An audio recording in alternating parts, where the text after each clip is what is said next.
O nascimento prometido, a glória de Deus revelada em Cristo. O nascimento de Cristo é o ponto culminante de toda a história redentora. Desde o momento em que o pecado entrou no mundo, o Criador já havia traçado o plano para restaurar a humanidade. Em Gênesis 3, versículo 15, o Senhor pronunciou uma promessa que ecoaria por todos os séculos. Da descendência da mulher viria aquele que esmagaria a cabeça da serpente. Mesmo em meio ao juízo, Deus falou de graça. Mesmo no Éden, o Senhor revelou o Evangelho. Esse primeiro anúncio do Salvador, conhecido como Proto-Evangelho, mostra que a redenção não foi uma resposta tardia ao pecado, mas parte do eterno propósito divino. Você já se deteve para pensar que, antes mesmo de existir o problema, Deus já havia preparado a solução? Com o passar dos séculos, o eco dessa promessa se tornou mais nítido por meio dos profetas. Isaías, um dos mais destacados, anunciou com clareza que uma virgem conceberia e daria à luz um filho, cujo nome seria Emanuel, Deus conosco, Isaías 7 versículo 14 e Mateus 1 versículo 23. Ele também declarou que esse menino seria chamado Maravilhoso Conselheiro, Deus Forte, Pai da Eternidade, Príncipe da Paz, Isaías 9 versículo 6. Cada um desses títulos revela não apenas atributos de um rei terreno, mas a natureza divina do Messias prometido. A fé de Israel repousava nessa esperança. Quantas vezes nós, em meio às esperas e frustrações da vida, esquecemos que Deus cumpre suas promessas no tempo certo?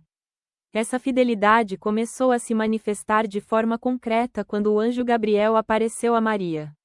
Em Lucas 1 versículos 30 a 35, ele anunciou que ela conceberia pelo Espírito Santo e que o ser gerado seria chamado Filho de Deus.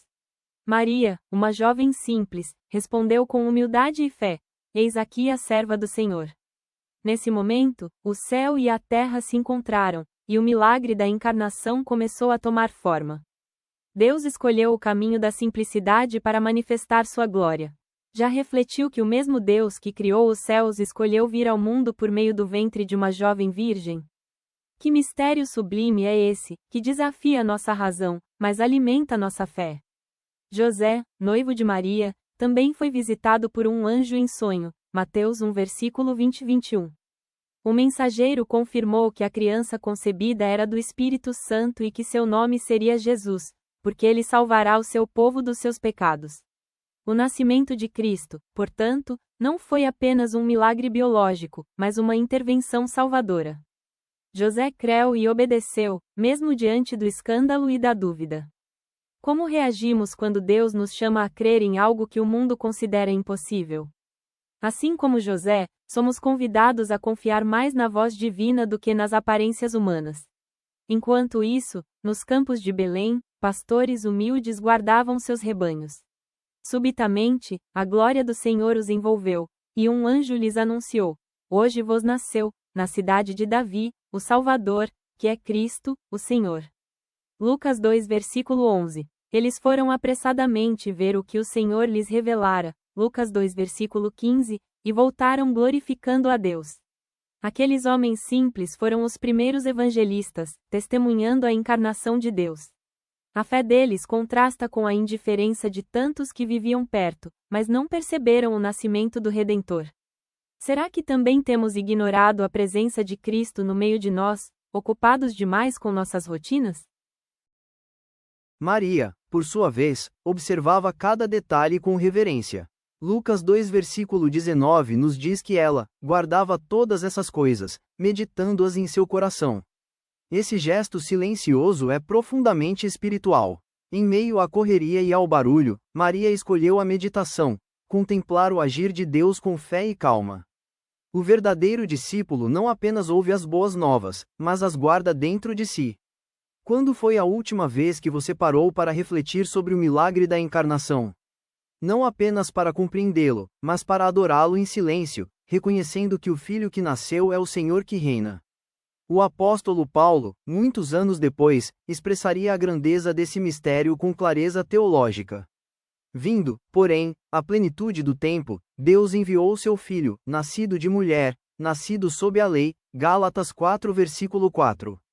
A expressão, plenitude do tempo, mostra que nada foi acidental. Cada detalhe da história, cada império, cada profecia, tudo convergiu para aquele momento. Cristo veio cumprir a lei e libertar os que estavam sob ela. Você já pensou que sua vida também está sob o controle soberano de Deus, e que Ele age na plenitude do tempo, mesmo quando você não entende o processo? Entretanto, nem todos aceitaram essa verdade. O apóstolo João alertou: quem é o mentiroso, senão aquele que nega que Jesus é o Cristo? É o anticristo esse que nega o Pai e o Filho. 1 João 2 versículo 22. Já nos dias apostólicos havia quem rejeitasse a encarnação, e essa incredulidade permanece nos teólogos modernistas, que tentam reduzir o nascimento virginal a um mito ou metáfora. Negam o sobrenatural e, com isso, perdem o essencial da fé cristã. Em tempos de ceticismo e relativismo, estamos dispostos a permanecer firmes, confessando que o Verbo se fez carne e habitou entre nós. As lições do nascimento de Cristo são atemporais. Ele nos mostra que Deus é fiel, que a palavra se cumpre, e que a salvação é dom da graça. O Salvador não veio para os fortes, mas para os quebrantados, não para os sábios deste mundo, mas para os que têm fé como a dos pastores e obediência como a de Maria. O Natal, quando compreendido à luz das Escrituras, é mais do que um evento comemorativo, é a lembrança de que Deus entrou na história para transformá-la. O que o nascimento de Cristo significa para você hoje? É apenas uma lembrança religiosa ou a realidade viva que molda sua fé e seu cotidiano? Assim, o nascimento de Jesus nos chama à adoração, à obediência e à proclamação. Ele nos convida a contemplar, como Maria, o mistério da graça, a crer, como os pastores, na fidelidade divina, e a testemunhar, como Paulo, que Deus estava em Cristo reconciliando consigo o mundo. Aquele menino envolto em faixas é o mesmo Rei glorioso que reina eternamente. Que essa verdade transforme nosso olhar e nos faça viver para a glória daquele que veio, morreu e ressuscitou por nós. E você, já permitiu que o Cristo nasça verdadeiramente em seu coração?